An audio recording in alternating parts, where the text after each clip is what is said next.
Welcome once again to the RBN YouTube channel. This is all things Arsenal. Ever slightly late because we all had a busy weekend. Yeah, I like that fist. Yeah, let's do this. Yes, sir. So it was obviously 0-0 against Brighton this weekend. And before we get into it, I mean, points-wise, you always want the 3 points. Who doesn't always want the 3 points? If every team could win 38 games all season, you'd do it. But we know this is football. This is professional elite sports. Things happen. Many people were saying, a few people saying, "Oh, Brian was going to give us a football lesson, Graham Potter this, Graham Potter that." But there was really no football lesson. Let's be honest. I mean, Brian went great, but they weren't like they were poor. Arsenal weren't great, but it wasn't like Arsenal were poor either. Some people would disagree with me. I don't think Arsenal were poor, but definitely compared to how they were at the Emirates the previous week, they weren't at that level. No way. That said, though, I'm in a way glad this has happened because, some of the Arsenal fans that like to get excited after every win and get really, really down after every draw or loss. You got to remember that this is still this team. They have good performances. They have bad ones. They have average ones. They have almost like the English weather, everything in a game. So I was not surprised. I thought quietly, yes, maybe they could nick a win because I could have banked on them scoring, but it didn't happen that way. Could also have banked on them perhaps conceding maybe, but that didn't happen because Brighton did miss quite a few, chances that some people would have put on other days. And if they had scored, I would have backed Arsenal to come back hard and gotten a goal. But that didn't happen. So I think it was a fair result. Might not be fair in terms of the chances both teams had and the type of misses Brighton missed, but it was a fair one. And I'm going to get into some of my points on it afterwards, but I want to give the floor to you first, Kingsley. What do you reckon?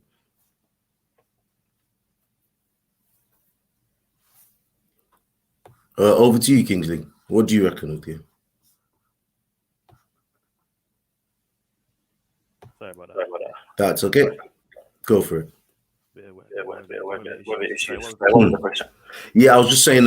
I just gave my my overview as to what we kind of saw from the game, but looking at the game itself, what do you want to share with us? What was your thoughts? Yeah, greetings everyone. Obviously, it was a difficult match. Obviously, the conditions were not great. The kind of football that we like to play, the weather a bit that. However, both teams have the same challenge with the conditions, so you can't really use that as an excuse. Watching the game, very disappointed.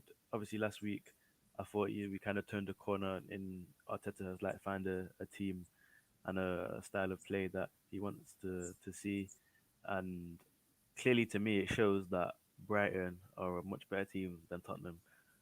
It's like I know yes we played well last week, but maybe Tottenham are really just that poor because we should have went into this game confident, the same energy, the same press, but we didn't. Brighton had chances and chances and chances. If they had two or three top tier attackers, that could have been a whitewash. Uh, Gabriel, Ramsdale, Ben White, solid. Save this. There's one time Gabriel managed to just push it away the last Yeah, and yeah, I saw that. mate, if Ben White as well. Few yeah, last ditch last season, tackles.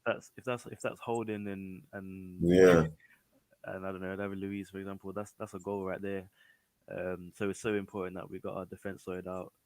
Even though Brighton had so many chances, though, we actually had the best chances in the game. Obviously, Aubameyang hit the post, and Emil Smith Rowe had that one-on-one that obviously he tried to make the keeper, didn't go to plan. Should he have squared it to Saka? It's hard because there was a defender blocking that pass. It's not as simple as people see it when they see it on TV. I know from myself from playing football, it's not always a case of being able to play that pass. Bearing in mind, Yeah. you got to keep Saka on side, and you got to manage to get the ball around the player. So I feel like Smith Rowe did the right thing trying to score. However, yeah, I was disappointed with the performance. I just felt like we should have really just started knuckling down our form now and getting more points. But to be fair, to get away with 1 point after that performance, that's what I don't mind, because if we can get a point after playing poorly, then that shows signs of a stronger team. Definitely, and that's it for me because I understand. Maybe because I'm so I don't want to say pragmatic, but too much of a realist. If they had turned in a similar performance against Spurs in terms of their maintaining their press, because Aubameyang, once again, he was pressing from the front. ESR was going for it, Exactly. Yeah.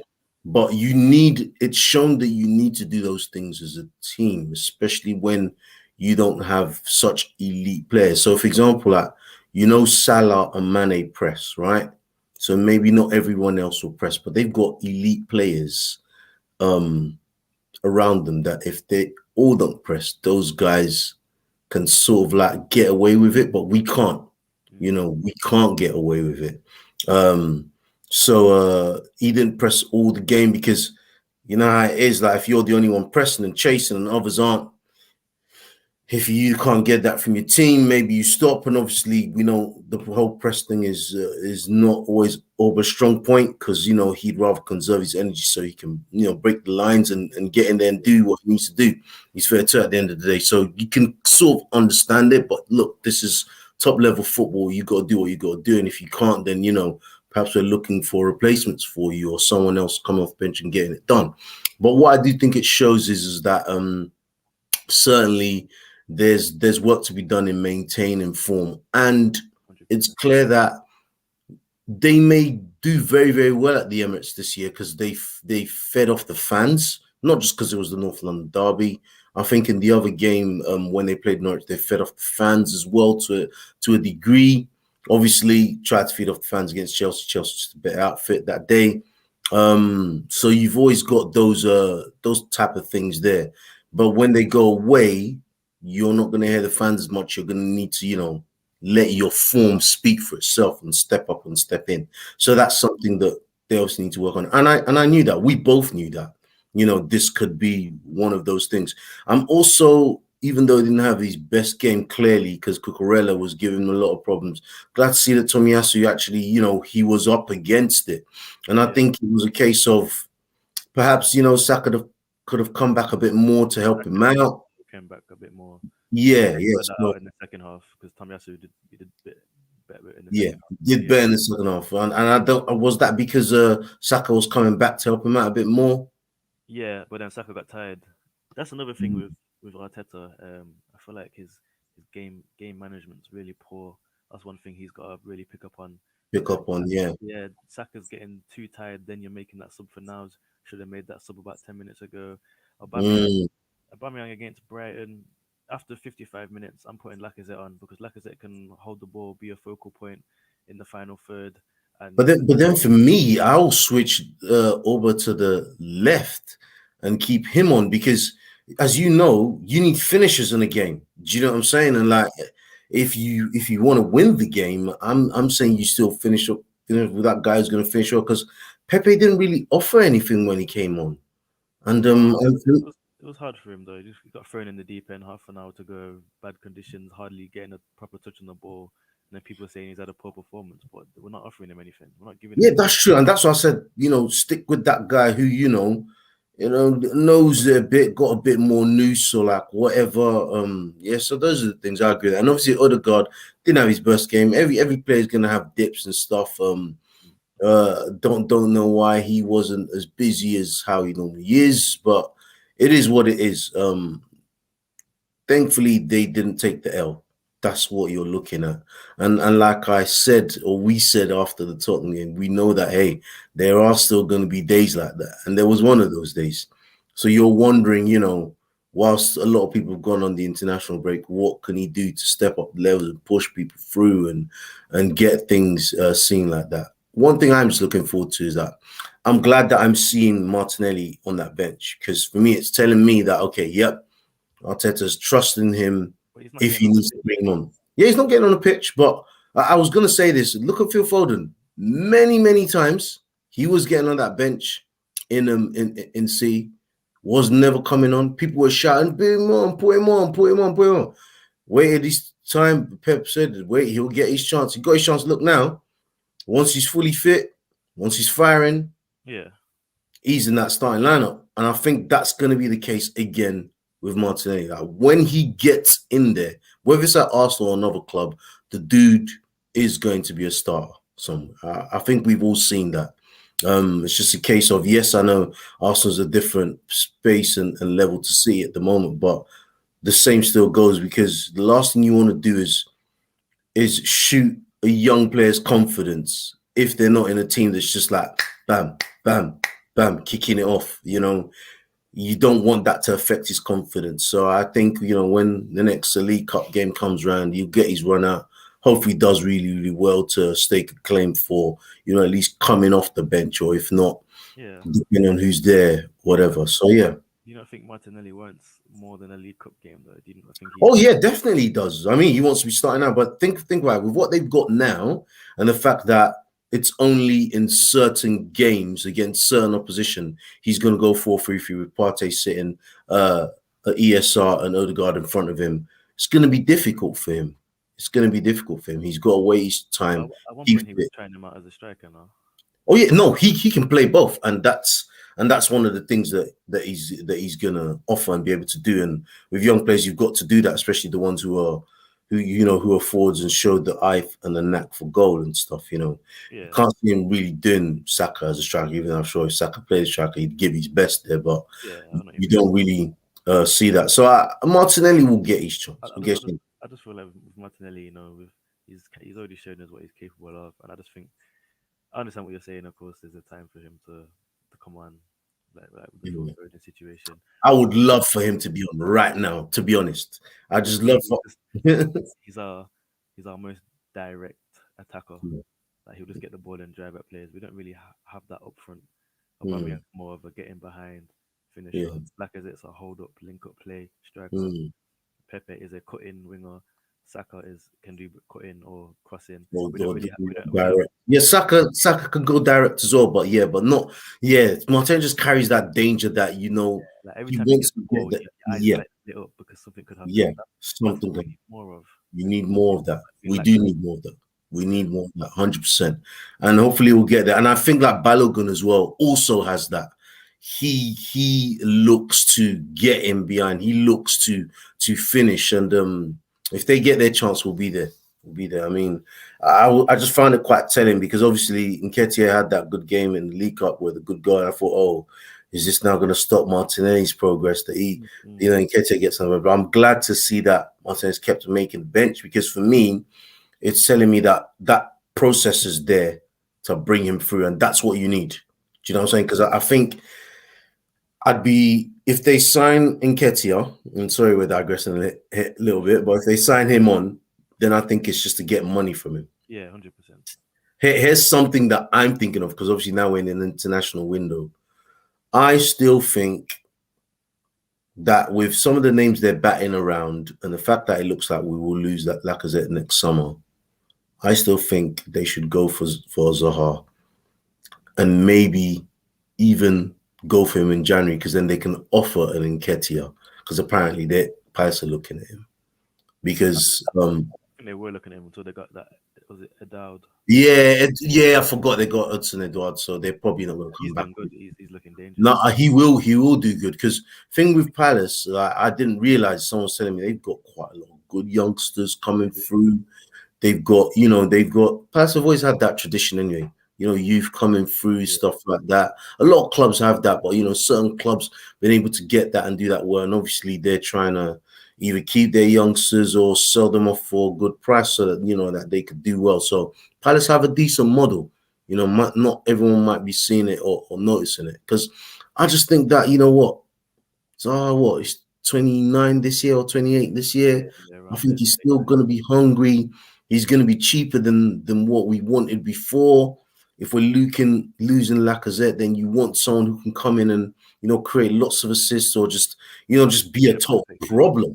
I think he'd be because it would be a perfect signing. It's not going to happen because it's not a club. Yeah, exactly. Yeah, so we can only dream. So let's just stop dreaming now. My Premier League proven players for some reason. Oh goodness me! I mean, well, to be honest, we can't really call Ben White proven, but obviously they've gone for him. Apparently, there's noises about looking at Dominic Calvert-Lewin though, or Watkins. I think that'd be a good I signing. think Dominic Calvert-Lewin would be much, much better for us than Watkins. No Yeah, disrespect to Watkins.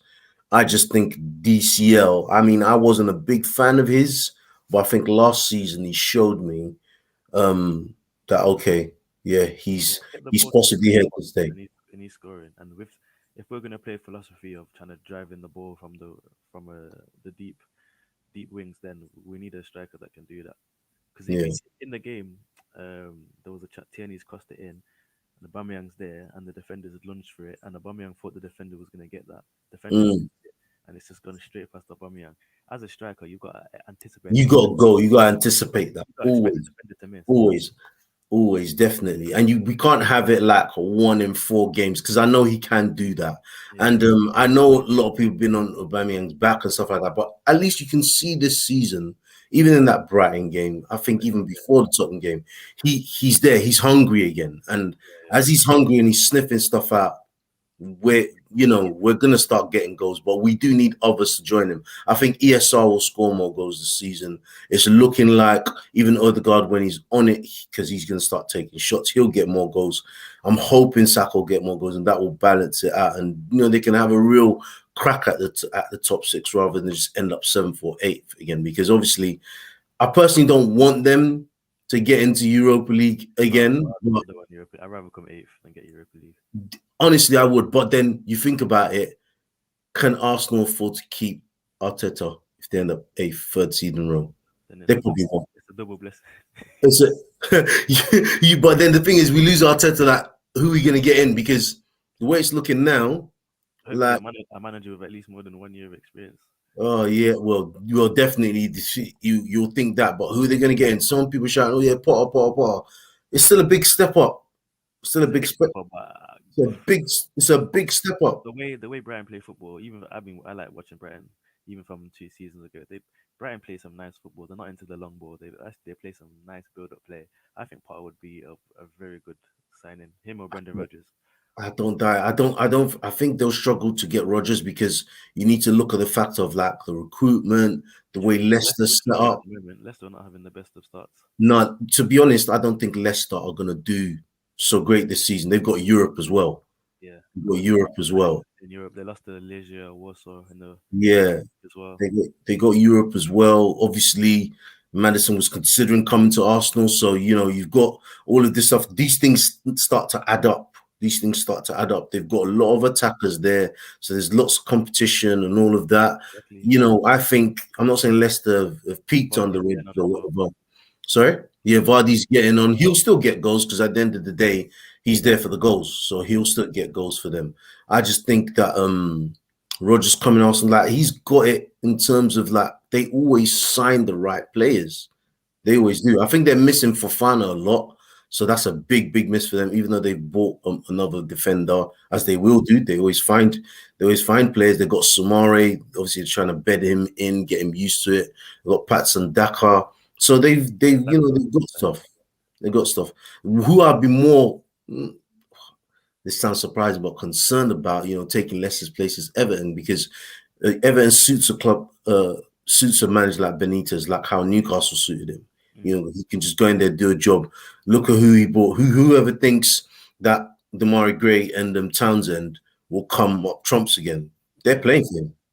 they're doing good. They're scoring They're goals. doing good. They're scoring goals. They're coming up. They're coming up for him, and that's what Benitez can do. He can work with a certain level of play. Once again, no disrespect to those guys, but he can work with them. But anyway, we digress because we're looking at managers and teams and the top six possibles. But back to that game. The last thing I want to say as well is there was a short mention about the balance that someone like a Xhaka could bring in. As true as that may be, I do feel like the future for this Arsenal team, based on getting more chances created and more play going forward, will be the 4-3-3. I think with the way Partey's looking fitter, I think we can afford to play big chunks of a game with him at the base because I don't see Odegaard and ESR just being those attacking midfielders that will not come back and help him out Yeah, when it definitely. needs to. So I think Especially Odegaard. those three, yeah, especially Odegaard, I think those three, and even ESR puts shifting. Yeah, He might blow, come 80 minutes and like you see him there, but he even still keeps going. He takes that breath, he takes that, because I watch him, he goes, but he still keeps going. And that's what you need. So I think that is a great shot to move forward with, because what it can do is that it now frees up that space for a Martinelli to stake a claim for that place. Because yes, we know Pepe's there, rightly so. He had a good end to last season, so he's been getting his chance, and rightly so. But I think that spot is tailor made Has to be for Martinelli. Martinelli to step in. Whether he That steps in as the centre forward and overplays on the left some games, or they both interchange, or even Saka starts to interchange, because I think he wants to eventually do that, having a front three that can be fluid. Because I reckon that's why Saka's played a few games on the right. I think that's what he's thinking at. So he's obviously still developing his philosophy with the players that he's got. Whereas, like you mentioned of a Potter, he's just worked with who he's got and got them to play that way. And I think he's been able to do that because of the level of the players that he's got. They're not man for man as good as the Arsenal players. And I think some of these players, unfortunately, have believed their hype in terms of, okay, we're big players, rather than looking at, look where you are on the table, look what you've been achieving, just humble yourself and try and follow what the manager says to the team. Because you can see clearly what Arteta wants to do with this team, that if they followed what he wanted to do, just putting in the effort, which is the press, the running, and all of that, they'd be doing a lot more better. But because these players have been used to a certain way before, it's hard to. I understand that. I Yeah. do feel like, again, some of the decisions he makes does let us down. Like for me, I prefer seeing a Pepe on the left with Tierney, because it works better, because Tierney's overlapping, they link up better. If you remember, there was a few games last season Yeah, where he scored. um, Yeah. Yeah, he was better on there. But then you need to think about it. Some players are like, no, put me on there. Yeah. Some players are like that, put me on there. Like how Ainsley Maitland-Niles was like, I want to play midfield. I reckon there's every chance Pepe said, no, I want to come in for there, because why? He likes to cut in on his left. He wants to cut in. But for me, I'm Was- Arteta, I'm saying to you, if you want to keep getting minutes, you prove yourself on the You left. prove yourself on there. I agree. So, Thank you so much. So first game back they've got is a Palace. yeah, Palace on Monday it is. Is that at the Emirates or at Palace? I Let's believe. see. Let's take a quick look. I'm not too sure. Let's see who gets there I first. think Palace are home. I'm not even looking. That's a home, yeah? Let's take a quick look at this. See who is home. Are we Okay. at Selhurst Park? Yeah. Oh, yeah, so as well. You looked at it. No, I'm asking. Are we? I'm checking it now. Oh no, we're home. We're at Emirates. Yeah. Okay. Yeah. Okay. It's a good time for us to play at home Yeah, because Monday night. yeah, Monday night. Okay, that gives us them rest as well. So they've got Villa and Palace at home back to back. So that's good to bed in. It'll be a Then tough game. Leeds away, and yeah, Villa will be a very tough game. But I'm backing them to get Villa, because they've lost to Villa Yeah, there's a twice reason for last this. season. The Yeah. season before they lost to Villa, so they've lost to Villa the last 3 times of the bounce. So you know these are things the managers say, and then they've got Leicester away. So yeah, October will be a strong month if they can get 4 wins out of that. That'll be great to kick on. That I'm should more be there. confident going into the Leicester game than the Palace game. Yeah. But then again, it's Leicester away. You never know. Leicester have traditionally been good. They did beat Leicester a lot last year. I would only be confident against Leicester if they played the game in Europe, because I think that might be one of the Yeah, reasons that's very true. Yeah. why we beat them last year. Even though we had a game in Europe when we played Leicester. But yeah, those are my predictions. Okay. Well, I reckon Crystal Palace. I'm gonna say it's gonna be a tight game. I'm gonna say 1-0, 1-0 Yeah. to the. Yeah, I think I might say that as well. But I think with the fans there, you know, if they get an early goal, like we saw, you know, floodgates could open up. But you know, it's a big one as well. I think Vera want to do well there. You know, especially it's interesting that North London derby we saw Thierry Henry and Eck there, and I think there's every chance that you know that if he does get this takeover done, you know, if Arteta doesn't come up trumps or even straight away, they may just move him out because they want to move their guys in. So I think Vieira will want to do well. So tight game, I definitely see. But Yeah, I'm definitely. going to go Arsenal by 2 goals against Palace. He goes. 2 goals, yeah. Might be a 3-1, might be a 4-2. But then Palace don't usually ship so many goals. I mean, they did against Liverpool, but that's Liverpool. We're not Liverpool. So But they scored three yeah, against Spurs as well. yeah, and they scored three against Spurs. So yeah, could I see 3-1? 3-1 or 2-0 in case You know, Arsenal so is he shut it nine down. goals? Okay, okay. Let's see. Let's see. Thank you so much again, Kingsley. So everyone, please like, share, subscribe to the channel. All things Arsenal, as you see that we've got on here. We do have other services and offerings that we offer on the RBN YouTube channel. So check out the playlists to see what we've got in store. See you next time and enjoy the international breaks. And watch out. I personally will be doing some post-match analysis on Nigeria games. I just took a look at our squad, Kingsley, and it's going to be painful watching those games, is what I'm saying. But I've decided between the two national teams that I could cover on, England or Nigeria, I'm going for Nigeria, and I'm going to be speaking about why that reason is next No, time. don't worry, Take any answer will come through. care. We'll see about that. See you guys soon.